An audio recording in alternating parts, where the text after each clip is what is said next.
تفہیم القرآن، روزانہ ایک رکوع، ترجمہ و تفسیر کے ساتھ قرآن کو سمجھیں۔ سبسکرائب کریں اور جڑے رہیں۔ نحن نقص عليك نبأهم بالحق إنهم فتية آمنوا بربهم وزدناهم هدى۔ ہم ان کا اصل قصہ تمہیں سناتے ہیں۔ وہ چند نوجوان تھے جو اپنے رب پر ایمان لے آئے تھے اور ہم نے ان کو ہدایت میں ترقی بخشی تھی۔ اصل قصہ تمہیں سناتے ہیں۔ اس قصے کی قدیم ترین شہادت شام کے ایک عیسائی پادری جیمز سروجی کے مواعظ میں پائی گئی ہے، جو سریانی زبان میں لکھے گئے تھے۔ یہ شخص اصحاب کہف کی وفات کے چند سال بعد 452 عیسوی میں پیدا ہوا تھا، اور اس نے 474 عیسوی کے لگ بھگ زمانے میں اپنے یہ مواعظ مرتب کیے تھے۔ ان مواعظ میں وہ اس پورے واقعے کو بڑی تفصیل کے ساتھ بیان کرتا ہے۔ یہی سریانی روایت ایک طرف ہمارے ابتدائی دور کے مفسرین کو پہنچی، جسے ابن جریر طبری نے مختلف سندوں کے ساتھ اپنی تفسیر میں نقل کیا ہے، اور دوسری طرف یورپ پہنچی، جہاں یونانی اور لاطینی زبانوں میں اس کے ترجمے اور خلاصے شائع ہوئے۔ گبن نے اپنی کتاب تاریخ زوال و سقوط دولت روم کے باب 33 میں 7 سونے والوں کے عنوان کے تحت ان ماخذ سے اس قصے کا جو خلاصہ دیا ہے، وہ ہمارے مفسرین کی روایات سے اس قدر ملتا جلتا ہے کہ دونوں قصے قریب قریب ایک ہی ماخذ سے ماخوذ معلوم ہوتے ہیں۔ مثلا جس بادشاہ کے ظلم سے بھاگ کر اصحاب کہف غار میں پناہ گزین ہوئے تھے، ہمارے مفسرین اس کا نام دقیانوس یا دقیانوس یا دقیوس بتاتے ہیں، اور گبن کہتا ہے کہ وہ قیصر ڈیسیس تھا، جس نے 249 عیسوی سے 251 عیسوی تک سلطنت روم پر فرمانروائی کی ہے، اور مسیح علیہ السلام کے پیرووں پر ظلم و ستم کرنے کے معاملے میں جس کا عہد بہت بدنام ہے۔ جس شہر میں یہ واقعہ پیش آیا، اس کا نام ہمارے مفسرین افسس یا افسوس لکھتے ہیں، اور گبن اس کا نام افسس بتاتا ہے، جو ایشیائے کوچک کے مغربی ساحل پر رومیوں کا سب سے بڑا شہر اور مشہور بندرگاہ تھا، جس کے کھڈر آج موجودہ ٹرکی کے شہر ازمیر یعنی سمرنا سے 20-25 میل بجانب جنوب پائے جاتے ہیں۔ پھر جس بادشاہ کے عہد میں اصحاب کہف جاگے، اس کا نام ہمارے مفسرین تیزوسس لکھتے ہیں، اور گبن کہتا ہے کہ ان کے بعث کا واقعہ قیصر تھیوڈوسیس ثانی کے زمانے میں پیش آیا، جو رومی سلطنت کے عیسائیت قبول کر لینے کے بعد 408 عیسوی سے 450 عیسوی تک روم کا قیصر رہا۔ دونوں بیانات کی مماثلت کی حد یہ ہے کہ اصحاب کہف نے بیدار ہونے کے بعد اپنے جس رفیق کو کھانا لانے کے لیے شہر بھیجا تھا، اس کا نام ہمارے مفسرین یملیخیا بتاتے ہیں، اور گبن اسے یملیخس لکھتا ہے۔ قصے کی تفصیلات دونوں روایتوں میں یکساں ہیں، اور ان کا خلاصہ یہ ہے کہ قیصر ڈیسیس کے زمانے میں جب مسیح علیہ السلام کے پیرووں پر سخت ظلم و ستم ہو رہے تھے، یہ 7 نوجوان ایک غار میں جا بیٹھے تھے۔ پھر قیصر تھیوڈوسیس کی سلطنت کے 38ویں سال یعنی تقریباً 445 عیسوی یا 446 عیسوی میں یہ لوگ بیدار ہوئے، جبکہ پوری رومی سلطنت مسیح علیہ السلام کی پیرو بن چکی تھی۔ اس حساب سے غار میں ان کے رہنے کی مدت تقریباً 196 سال بنتی ہے۔ بعض مستشرقین نے اس قصے کو قصہ اصحاب کہف کا مترادف ماننے سے اس بنا پر انکار کیا ہے کہ آگے قرآن ان کے قیام غار کی مدت 309 سال بیان کر رہا ہے، لیکن اس کا جواب آگے آ رہا ہے۔ اس سریانی روایت اور قرآن کے بیان میں کچھ جزوی اختلافات بھی ہیں، جن کو بنیاد بنا کر گبن نے نبی صلی اللہ علیہ وسلم پر جہالت کا الزام لگایا ہے۔ حالانکہ جس روایت کے اعتماد پر وہ اتنی بڑی جسارت کر رہا ہے، اس کے متعلق وہ خود مانتا ہے کہ وہ اس واقعے کے 30-40 سال بعد شام کے ایک شخص نے لکھی ہے، اور اتنی مدت کے اندر زبانی روایات کے ایک ملک سے دوسرے ملک تک پہنچنے میں کچھ نہ کچھ فرق ہو جایا کرتا ہے۔ اس طرح کی ایک روایت کے متعلق یہ خیال کرنا کہ وہ حرف بحرف صحیح ہے اور اس سے کسی جز میں اختلاف ہونا لازماً قرآن ہی کی غلطی ہے، صرف ان ہٹ دھرم لوگوں کو زیب دیتا ہے جو مذہبی تعصب میں عقل کے معمولی تقاضوں تک کو نظر انداز کر جاتے ہیں۔ شہر افسس جس میں اصحاب کہف کا واقعہ پیش آیا، تقریباً 11ویں صدی قبل مسیح میں تعمیر ہوا تھا، اور بعد میں یہ بت پرستی کا بہت بڑا مرکز بن گیا۔ یہاں چاند دیوی کی پوجا ہوتی تھی، جسے ڈایانا کے نام سے موسوم کیا جاتا، اسی کا عظیم الشان مندر عہد قدیم کے عجائبات عالم میں شمار کیا جاتا ہے۔ ایشیائے کوچک کے لوگ اس کی پرستش کرتے تھے، اور رومی سلطنت نے بھی اس کو اپنے معبودوں میں شامل کر لیا تھا۔ حضرت عیسیٰ علیہ السلام کے بعد جب مسیحی دعوت رومی سلطنت کے مختلف علاقوں میں پہنچنی شروع ہوئی تو اس شہر کے چند نوجوان بھی شرک سے تائب ہو کر خدائے واحد پر ایمان لے آئے۔ ان کے قصے کی جو تفصیلات مسیحی روایات کو جمع کر کے گریگوری آف ٹورس نے اپنی کتاب میراکیولورم لائبر میں بیان کی ہیں، ان کا خلاصہ یہ ہے۔ یہ 7 نوجوان تھے۔ ان کی تبدیلی مذہب کا حال سن کر قیصر ڈیسیس نے ان کو اپنے سامنے طلب کیا اور ان سے پوچھا کہ تمہارا مذہب کیا ہے۔ انہیں معلوم تھا کہ قیصر پیروان مسیح کے خون کا پیاسا ہے، مگر انہوں نے کسی خوف کے بغیر صاف صاف کہہ دیا کہ ہمارا رب وہ ہے جو زمین اور آسمان کا رب ہے، اس کے سوا ہم کسی اور معبود کو نہیں پکارتے۔ اگر ہم ایسا کریں تو بہت بڑا گناہ کریں گے۔ قیصر نے پہلے تو سخت مشتعل ہو کر کہا اپنی زبان بند کرو ورنہ میں تمہیں ابھی قتل کرا دوں گا۔ پھر کچھ ٹھنڈا ہوا اور بولا تم ابھی بچے ہو، میں تمہیں 3 دن دیتا ہوں، اس مدت میں اگر تم نے اپنا رویہ بدل لیا اور اپنی قوم کے مذہب کی طرف پلٹ آئے تو خیر، ورنہ تمہاری گردن مار دی جائے گی۔ اس مہلت سے فائدہ اٹھا کر یہ 7 نوجوان شہر سے بھاگ نکلے اور انہوں نے پہاڑوں کی راہ لی تاکہ کسی غار میں جا چھپیں۔ راستے میں ایک کتا ان کے ساتھ لگ گیا۔ انہوں نے بہتری کوشش کی کہ وہ ان کا پیچھا چھوڑ دے، مگر وہ کسی طرح ان سے الگ نہ ہوا۔ آخر کار ایک بڑے گہرے غار کو اچھی جائے پناہ دیکھ کر وہ اس میں چھپ گئے اور کتا اس کے دہانے پر بیٹھ گیا۔ تھکے ماندے تھے اس لیے فوراً ہی سو گئے۔ یہ 250 عیسوی کا واقعہ ہے۔ 197 برس بعد 447 عیسوی میں وہ یکایک بیدار ہوئے جب قیصر تھیوڈوسس دوم کا عہد حکومت تھا۔ رومی سلطنت مسیحیت اختیار کر چکی تھی اور شہر افسس کے باشندے بھی بت پرستی ترک کر چکے تھے۔ یہ وہ زمانہ تھا جب رومی باشندوں کے درمیان زندگی بعد موت اور حشر و نشر کے معاملے میں سخت اختلاف برپا تھا، اور قیصر اس بات پر بہت فکر مند تھا کہ لوگوں کے دلوں سے انکار آخرت کا خیال کیسے نکالا جائے۔ ایک روز اس نے خدا سے دعا کی کہ وہ کوئی ایسی نشانی دکھا دے جس سے لوگ آخرت پر ایمان لے آئیں۔ اتفاق کی بات ہے کہ ٹھیک اسی زمانے میں یہ نوجوان جاگ اٹھے۔ بیدار ہو کر انہوں نے آپس میں پوچھا کتنی دیر ہم سوئے ہوں گے؟ کسی نے کہا دن بھر، کسی نے کہا دن کا کچھ حصہ۔ پھر یہ کہہ کر سب خاموش ہو گئے کہ خدا ہی بہتر جانتا ہے۔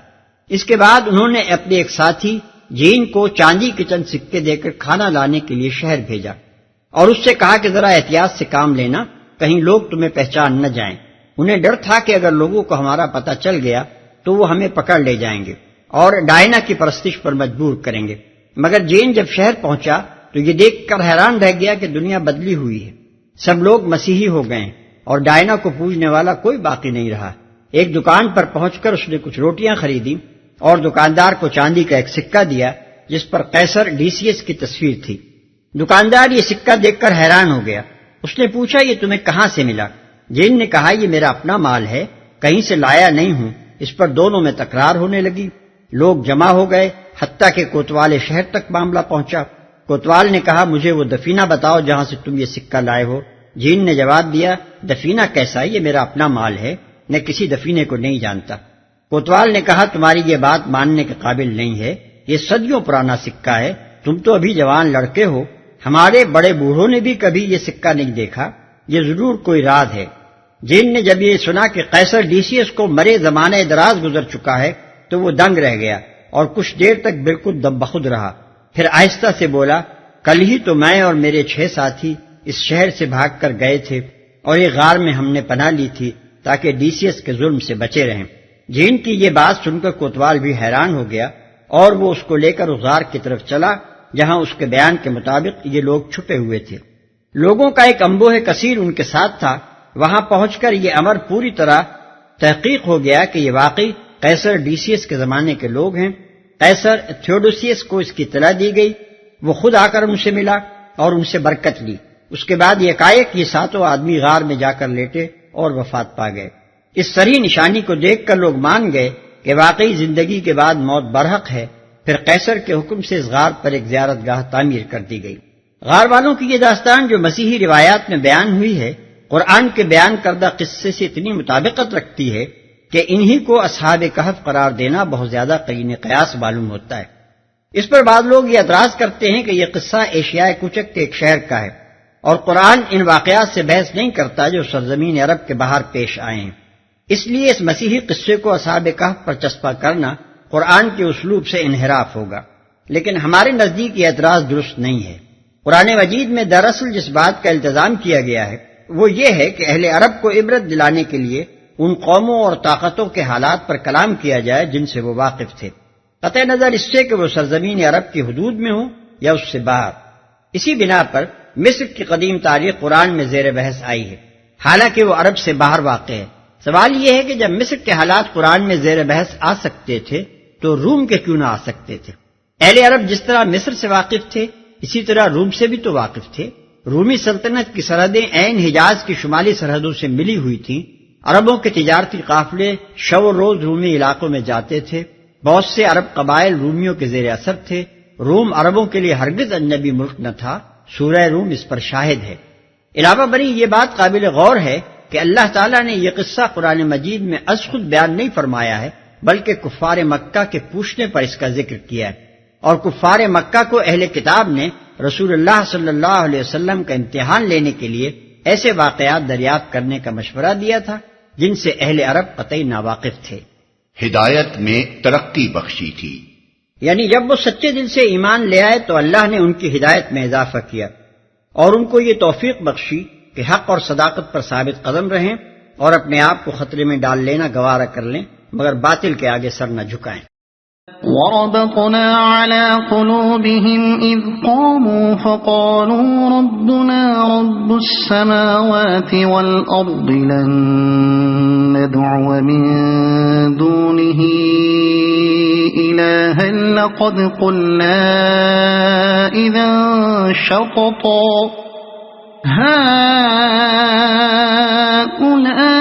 هؤلاء قومنا اتخذوا من دونه آلهة لولا يأتون عليهم بسلطان بين فمن أظلم ممن افترى على الله كذبا۔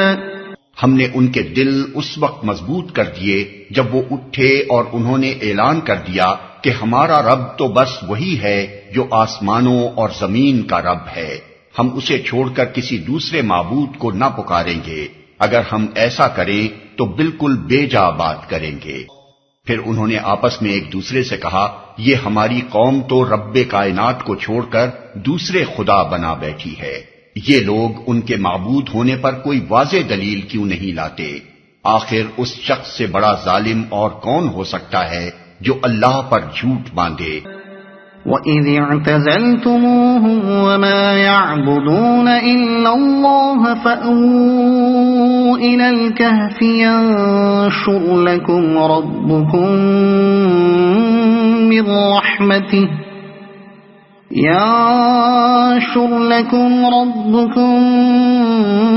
مِنْ رَحْمَتِهِ وَيُهَيِّئْ لَكُمْ مِنْ أَمْرِكُمْ مِرْفَقًا۔ اب جب کہ تم ان سے اور ان کے معبودان غیر اللہ سے بے تعلق ہو چکے ہو تو چلو اب فلاں غار میں چل کر پناہ لو، تمہارا رب تم پر اپنی رحمت کا دامن وسیع کرے گا اور تمہارے کام کے لیے سر و سامان مہیا کر دے گا۔ غار میں چل کر پناہ لو۔ جس زمانے میں ان خدا پرست نوجوانوں کو آبادیوں سے بھاگ کر پہاڑوں میں پناہ لینی پڑی تھی، اس وقت شہر افسس ایشیائے کوچک میں بت پرستی اور جادوگری کا سب سے بڑا مرکز تھا۔ وہاں ڈائنا دیوی کا ایک عظیم الشان مندر تھا جس کی شہرت تمام دنیا میں پھیلی ہوئی تھی اور دور دور سے لوگ اس کی پوجا کے لیے آتے تھے۔ وہاں کے جادوگر، عامل، فالگیر اور تعویذ نویس دنیا بھر میں مشہور تھے۔ شام و فلسطین اور مصر تک ان کا کاروبار چلتا تھا، اور اس کاروبار میں یہودیوں کا بھی اچھا خاصا حصہ تھا جو اپنے فن کو حضرت سلیمان علیہ السلام کی طرف منسوب کرتے تھے۔ ملاحظہ ہو سائیکلوپیڈیا آف بیبلیکل لٹریچر۔ شرک اور اوہام پرستی کے اس ماحول میں خدا پرستوں کا جو حال ہو رہا تھا اس کا اندازہ اصحاب کہف کے اس فقرے سے کیا جا سکتا ہے جو اگلے رکوع میں آ رہا ہے کہ اگر ان کا ہاتھ ہم پر پڑ گیا تو بس ہمیں سنسار ہی کر ڈالیں گے یا پھر زبردستی اپنی ملت میں واپس لے جائیں گے۔ وَتَرَى الشَّمْسَ إِذَا طَلَعَتْ تَزَاوَرُ عَنْ كَهْفِهِمْ ذَاتَ الْيَمِينِ وَإِذَا غَرَبَتْ تَقْرِضُهُمْ ذَاتَ الشِّمَالِ وَهُمْ فِي فَجْوَةٍ مِّنْهُ ذلك من آيات الله من يهد الله فهو المهتد ومن يضلل فلن تجد له وليا مرشدا۔ تم انہیں غار میں دیکھتے تو تمہیں یوں نظر آتا کہ سورج جب نکلتا ہے تو ان کے غار کو چھوڑ کر دائیں جانب چڑھ جاتا ہے، اور جب غروب ہوتا ہے تو ان سے بچ کر بائیں جانب اتر جاتا ہے، اور وہ ہیں کہ غار کے اندر ایک وسیع جگہ میں پڑے ہیں۔ یہ اللہ کی نشانیوں میں سے ایک ہے، جس کو اللہ ہدایت دے وہی ہدایت پانے والا ہے، اور جسے اللہ بھٹکا دے اس کے لیے تم کوئی ولی مرشد نہیں پا سکتے۔ تم انہیں غار میں دیکھتے۔ بیچ میں یہ ذکر چھوڑ دیا گیا کہ اس قرارداد باہمی کے مطابق یہ لوگ شہر سے نکل کر پہاڑوں کے درمیان ایک غار میں جا چھپے تاکہ سنسار ہونے یا مجبوراً مرتد ہو جانے سے بچ سکیں۔ ایک وسیع جگہ میں پڑے ہیں، یعنی ان کے غار کا دہانہ شمال کے رخ تھا، جس کی وجہ سے سورج کی روشنی کسی موسم میں بھی اندر نہ پہنچتی تھی، اور باہر سے گزرنے والا یہ نہ دیکھ سکتا تھا کہ اندر کون ہے۔ اگر آپ کو یہ ویڈیو پسند آئی ہو تو اسے لائک کریں، دوسروں تک پہنچانے کے لیے شیئر کریں، اور مزید ایسی ہی معلوماتی ویڈیوز کے لیے ہمارے چینل عبد المالک ہاشمی کو سبسکرائب ضرور کریں۔ نئی اپڈیٹس کے لیے بیل آئیکن دبائیں تاکہ آپ کو ہماری ہر نئی ویڈیو بر وقت مل سکے۔ آپ کی حوصلہ افزائی ہمیں مزید بہترین مواد بنانے میں مدد دے گی۔ شکریہ۔